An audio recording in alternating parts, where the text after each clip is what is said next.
Om Swastiastu pemirsa Bali TV, kembali saya Nyoman Winata, redaktur pelaksana harian Bali Pos ya. Seperti biasa menjumpai Anda dalam Bali Pos Talk.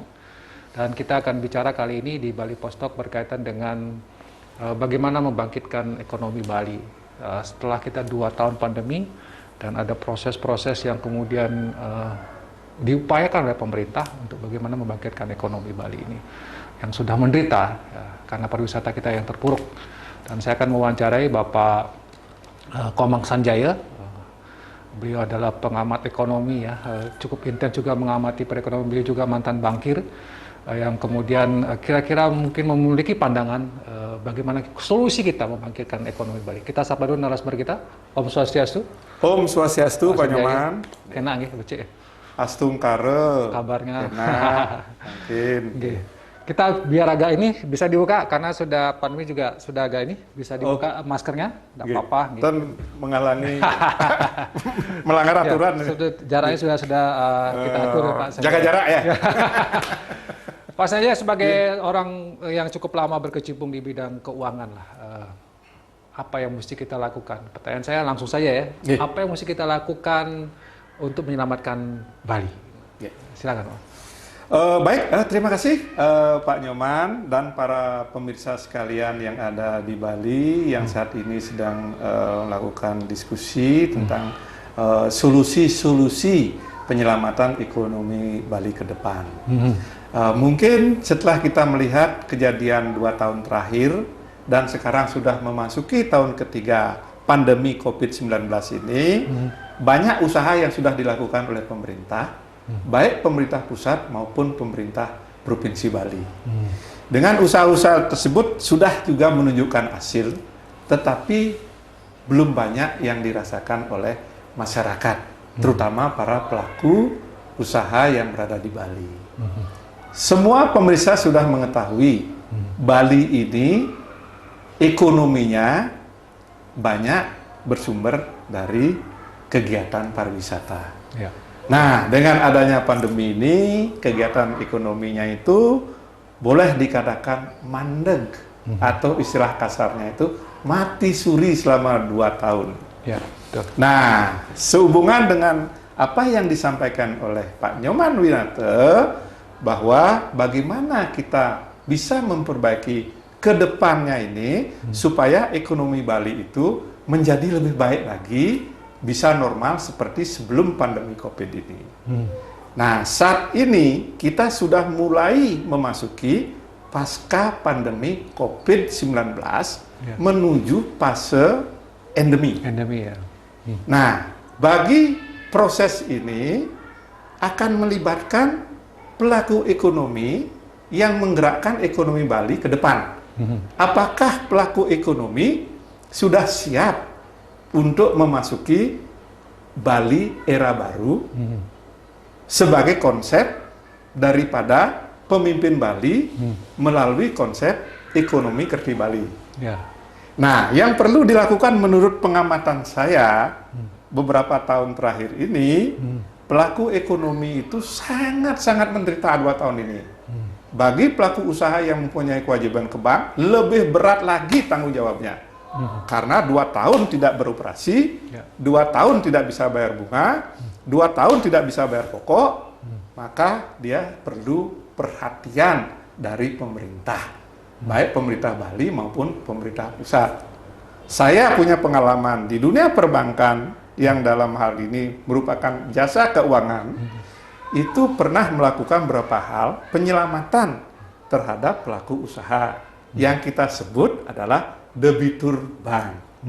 Antara lain, tahap penyelamatan dilakukan melalui langkah yang disebut dengan rescheduling, yang kedua dengan restrukturisasi, dan yang ketiga dengan memberikan bantuan modal baru, yang sering disebut dengan darah segar, untuk mengatasi masalah-masalah di bidang keuangan. Nah, sehubungan dengan itu Pak Nyoman dan pemirsa sekalian, pelaku usaha dewasa ini itu sangat-sangat sulit di bidang keuangan yang menyangkut masalah likuiditasnya. Ada pelaku usaha atau pengusaha kaya dia, banyak punya solvabilitasnya, Punya aset-aset. punya asetnya banyak, Hmm. tetapi alat likuidnya terbatas, sehingga dia tidak bisa menggerakkan usahanya dengan normal. Hmm.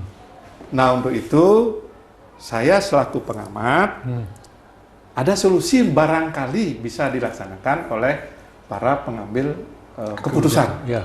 Dalam hal ini, apakah diambil oleh pemimpin daerah, apakah selevel pusat, yaitu menteri, Menteri. ataukah langsung ke presiden, bisa dilakukan antara lain untuk meringankan beban daripada pelaku usaha, Ya. khususnya yang mempunyai kewajiban Perbankan. di perbankan. Mungkin ada jalan yang terbaik itu adalah yang pertama, seperti apa yang pernah dilakukan oleh pemerintah mengenai penyelamatan industri keuangan melalui BPPN zaman dulu, bisa dilakukan dengan melaksanakan bailout. Bailout.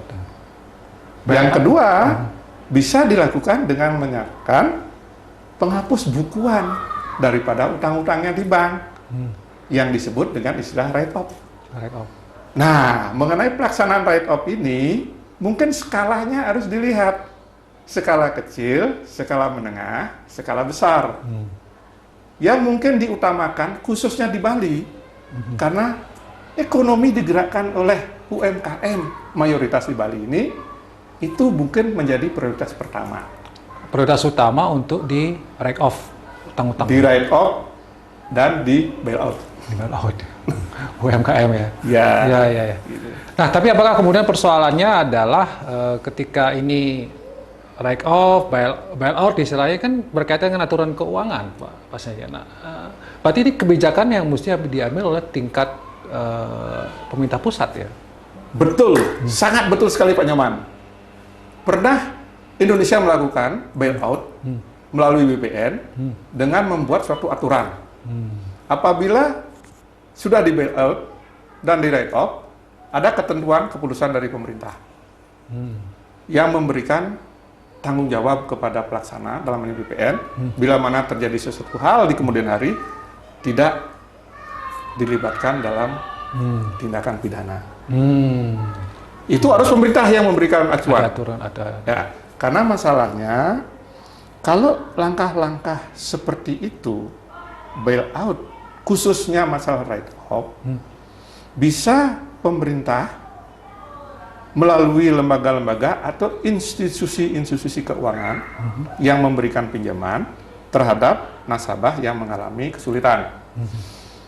Untuk itu harus dibuat regulasinya, kriterianya, mana nasabah yang bisa di bailout, mana nasabah yang bisa di write-off.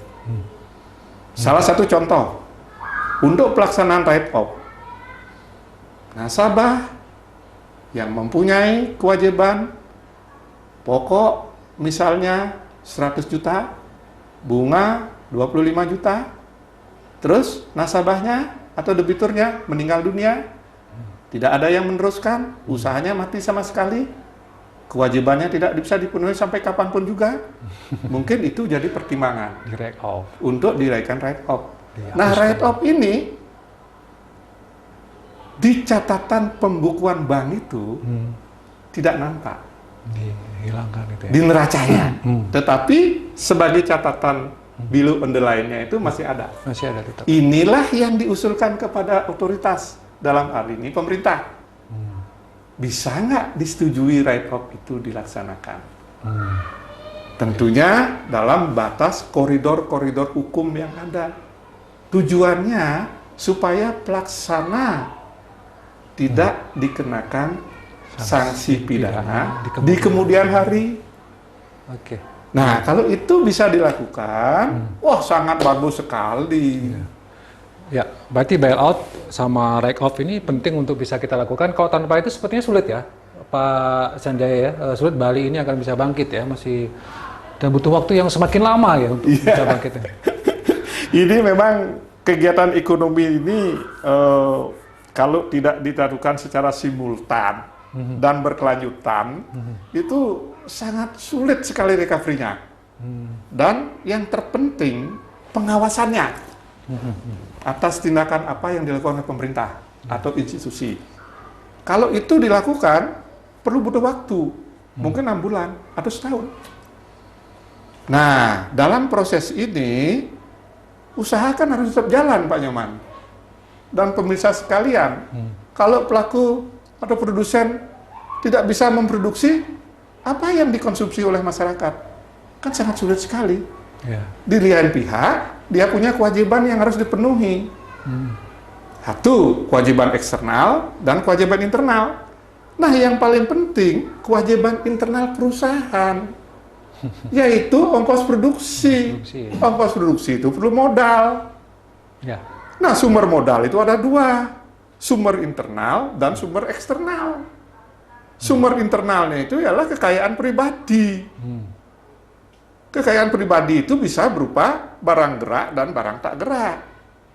Sedangkan sumber eksternal itu adalah Kredit perbankan. industri jasa keuangan, baik itu lembaga jasa keuangan bank maupun jasa keuangan non-bank.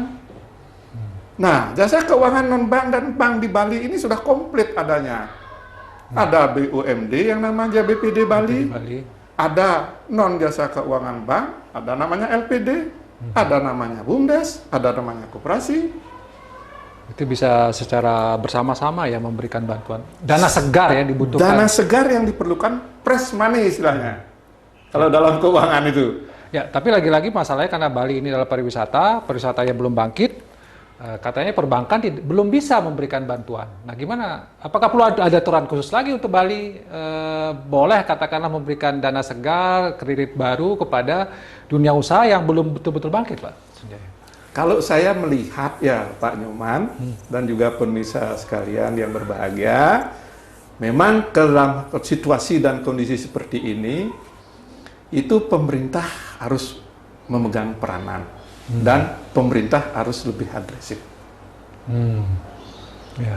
Nah, dalam keagresifan pemerintah ini tentu dengan berbagai pertimbangan, apalagi khusus untuk Bali. Yang dikenal itu adalah dunia dikenal, Indonesia itu mungkin lebih terkenal Bali daripada Indonesia ya. Nah, untuk itu perlu mendapat perhatian yang khusus dari pemerintah pusat. Di dalam negara NKRI ini, pemerintah daerah itu nggak bisa seenaknya itu melakukan kebijakan. Ya. Apalagi menyangkut masalah faktor eksternal, Pak. Harus bekerja sama antara pusat dengan daerah. Tak bisa ego tinggi. Walaupun ada otonomi daerah. No. Ya. Tak bisa. Ya. Baik. Oke. Karena waktu Pak Sanjaya mungkin ada yang mau disampaikan sebagai closing statement dari Pak Sanjaya kepada pemerintah, masyarakat, bagaimana kita ekonomi Bali ini bangkit, Pak? Niki sedikit lagi. Ya. Mohon maaf. Ya.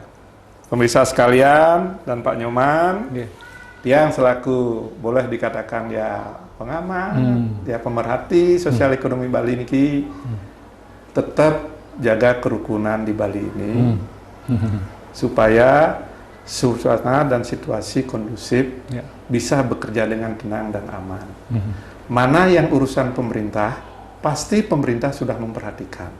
Buktinya, sekarang saja pemerintah Bali itu sudah diizinkan membebaskan tentang Kedatangannya wisatawan. pandemi COVID di bidang tes PCR dan antigen untuk bepergian kemanapun juga. Begitu juga dengan diberlakukannya VOA, Voice on Arrival, visa on Arrival itu, sehingga ini dapat membangkitkan. Ya. Dan khusus untuk pemerintah, mungkin pemerintah harus lebih aktif memonitor segala kegiatan-kegiatan pemerintah yang terkait dengan para pelaku usaha di Bali.